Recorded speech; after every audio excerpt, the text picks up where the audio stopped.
Olá pessoal, tudo bom? Sou o professor Walter Capanema, advogado, professor, especialista em direito digital e vou estar com vocês aqui no Seu Futuro em videoaulas conversando sobre temas interessantíssimos ligados ao direito digital e à tecnologia.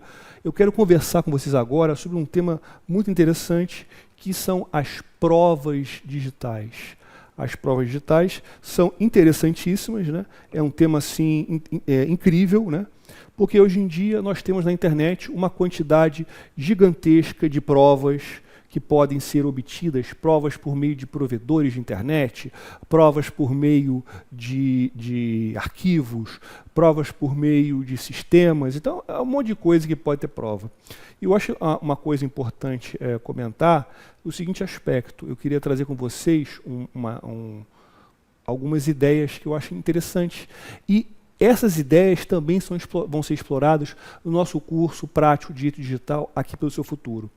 O que eu queria conversar com vocês agora, nesse nosso bate-papo, nessa nossa videoaula, em primeiro lugar, provas que são obtidas por meio dos provedores, né, de internet. Mas a gente tem que primeiro pensar num fundamento jurídico, né? Onde a gente acha um conceito para isso? Você vai achar esses conceitos lá no Marco Civil da Internet. Lá no Marco Civil da Internet, né? Olha aqui, vou botar aqui para vocês, a nossa lei 12.965 de 2014, né? O nosso Marco Civil. E há uma coisa interessante aqui. Pensa comigo. Tem aqui o meu computador, tá? E esse meu tecladinho aqui, tá? Esse meu computador, ele se conecta na internet, né, por meio do que o Marco Civil chama de provedor de conexão. Tá, aqui a luzinha aqui é o provedor de conexão.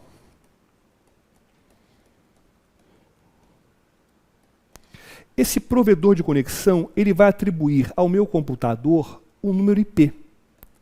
O número IP, ele é um número que, em regra geral, mas tem exceção, seria um número, em regra geral, único, que identifica a máquina na internet.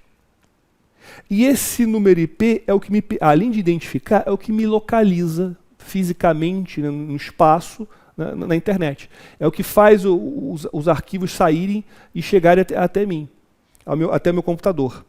Então eu tenho aqui o provedor de conexão e eu tenho aqui também as funcionalidades que a internet nos fornece, como o Facebook, como o Twitter, como o YouTube. Essas funcionalidades é o que o Marco Civil chama de provedor, né, de aplicação. Mas uma coisa que eu acho importante falar para vocês é a seguinte. O número IP, né, geralmente uma sequência, né, de 4 números, tal qual, vou botar aqui para vocês, 200, 255, 25, 10, esse número IP dos computadores que nós usamos, ou no conceito que o Marco Civil utiliza, terminal, é um número que normalmente ele é provisório, ele é temporário. Ou seja, se você ligar e desligar o seu computador e acessar a internet, ligar e desligar o computador e acessar a internet de novo, ou colocar o celular no modo avião e acessar de novo, essa nova conexão, essas novas conexões vão atribuir possivelmente IPs diferentes. Portanto, o que acontece aqui? É importante que se tenha aí um controle desses IPs. Isso o Marco Civil regulamenta e tem tudo a ver com as nossas provas digitais. Por quê? Olha só isso aqui. De acordo com o Marco Civil, o nosso provedor de conexão ele precisa ter um documento, né, chamado registro de conexão, que ele vai guardar pelo prazo de 1 ano, né? Vai guardar qual foi o IP utilizado, a hora que ele começou a ser usado, o dia e a hora que ele começou a ser usado, e o dia e a hora que ele terminou de ser usado. E o provedor de aplicação, esses caras aqui, esse, também tem que guardar o registro de aplicação, pelo prazo de 6 meses. Pelo prazo de 6 meses. E esse registro de aplicação, não é todo mundo que tem um site na internet que é obrigado a guardar essa prova. Quem vai ser obrigado a guardar essa prova são os provedores de aplicação que sejam constituídos como uma pessoa jurídica, sociedade empresária. Ok? E aí vem uma questão interessante. Imaginem que alguém tenha criado, deixa eu botar aqui de volta para mim. Imaginem que alguém tenha criado um perfil falso no Facebook. Como é que eu faço para identificar essa pessoa? Isso é interessante e importante comentar.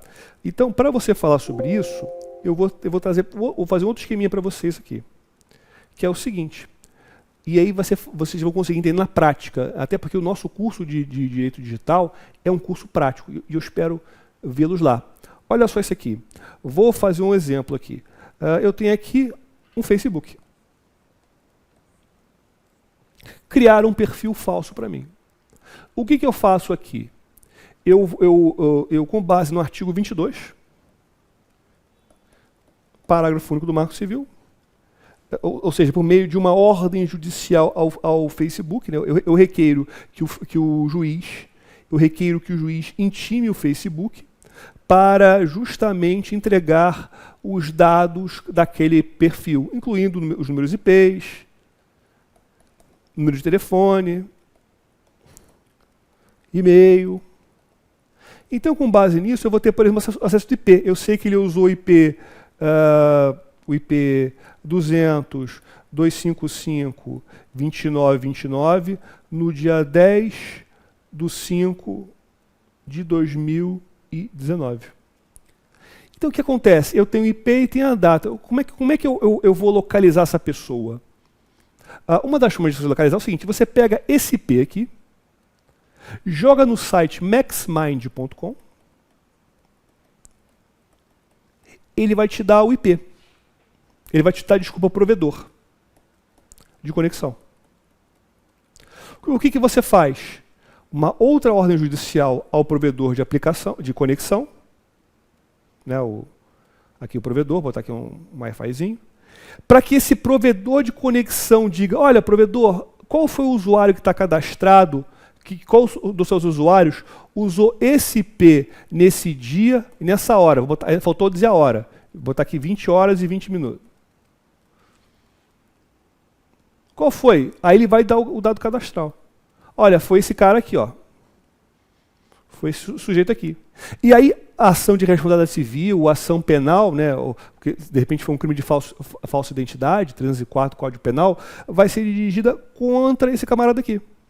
Então, o que eu quero dizer é o seguinte: o Marco Civil, embora seja uma lei civil, né, como o próprio nome diz, ela, no seu nome, ela na prática ela é um microsistema interdisciplinar, porque os seus artigos que tratam da guarda de prova, né, do registro de conexão, de aplicação, artigos 13, 15, 10, 22, parágrafo único, podem ser aplicados em qualquer tipo de ação. Isso aí é tranquilo. Mas eu quero tratar com vocês também de outros assuntos importantes. Eu estou falando com você de rede social, eu quero conversar com vocês sobre provas digitais, eu quero conversar com vocês especificamente sobre esse seguinte tema, que tem a ver com a investigação em fontes abertas. A investigação em fontes abertas significa dizer o seguinte: eu tenho o Marco Civil que, para determinados tipos de provas, né, as provas de provedores de conexão, de aplicação, as comunicações armazenadas, ele exige uma reserva de jurisdição. Por outro lado, nas investigações em fontes abertas, eu tenho conteúdos que estão livremente abertos na internet, livremente disponíveis na internet e que podem ser acessados por qualquer um. Quem posta esses conteúdos não tem uma razoável expectativa de privacidade, usando aqui expressões do direito americano. Ele sabe que aquele conteúdo está público, ou pelo menos ele deveria imaginar que aquele conteúdo está público, a não ser que ele seja muito tonto. Mas quando a gente fala em investigação em fontes abertas, é você usar as redes sociais, por exemplo, para fazer investigação. Para, por exemplo, descobrir os sinais externos de riqueza de alguém, não é? Você tem aí alguém que pede gratuidade de justiça e você olha lá no Facebook, ele tirou fotos no camarote VIP da boate e tal, ou então uma pessoa que alega que não tem dinheiro para pagar os alimentos, né, do seu filho, mas também está esquiando em Aspen, Colorado. Essas provas podem ser tranquilamente trazidas a juízo. Em primeiro lugar, fonte aberta, disponível, e foi postada muitas vezes pelo próprio interessado, pela própria pessoa. Então não há o que se imagina, não há o que se invalidar esse tipo de prova. Mas o que é importante da gente falar, até porque nós estamos vivendo um CPC relativamente novo, é o seguinte: essa prova trazida a juízo, o que é importante falar é que o juiz, para decidir, precisa submeter o contraditório, para evitar aí a surpresa. E aí chama a atenção do artigo 10 do CPC. Né? O juiz precisa decidir, como regra geral, a decisão depende de um contraditório prévio, de um contraditório bem elaborado, de um contraditório bem estabelecido. Né? Em alguns casos específicos, o CPC admite que esse contraditório ele seja diferido. Mas a investigação em fonte aberta, portanto, aqui, ela é algo assim gigantesco. É um mundo que nós não temos assim, nós não paramos para pensar ainda o tamanho das possibilidades. Porque hoje em dia toda a internet de alguma forma coleta informação, ou ainda em toda a internet as pessoas compartilham conteúdos, compartilham arquivos, compartilham um monte de coisa. Olha só aqui, eu separei algumas redes sociais e alguns serviços que certamente vocês podem encontrar alguma coisa. De repente, né, o Instagram, você acha alguma coisa aqui.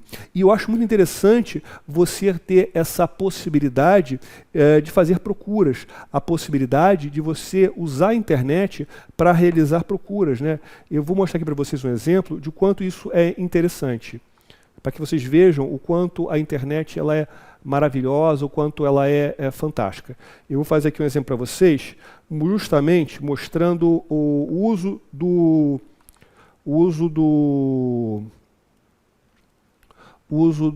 das redes sociais. Deixa eu abrir aqui a tela. Aqui está o Instagram. Eu posso usar o Instagram para fazer procuras com base, por exemplo, numa geolocalização. Então eu vou procurar, por exemplo, o MASP lá em São Paulo. O que eu vou fazer com isso? Quando eu faço a procura por geolocalização, o que eu acabo fazendo? Eu acabo dizendo o seguinte: Instagram, diga para mim todo mundo que tirou foto no Instagram, em perfis abertos, e que tagueou, colocou a localização do MASP. Está tudo aqui. Ele começa com as fotos mais comuns, mais populares. Veja bem, não é um perfil, né?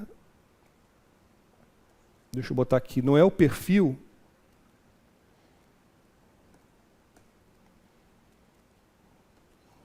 vou botar aqui do MASP.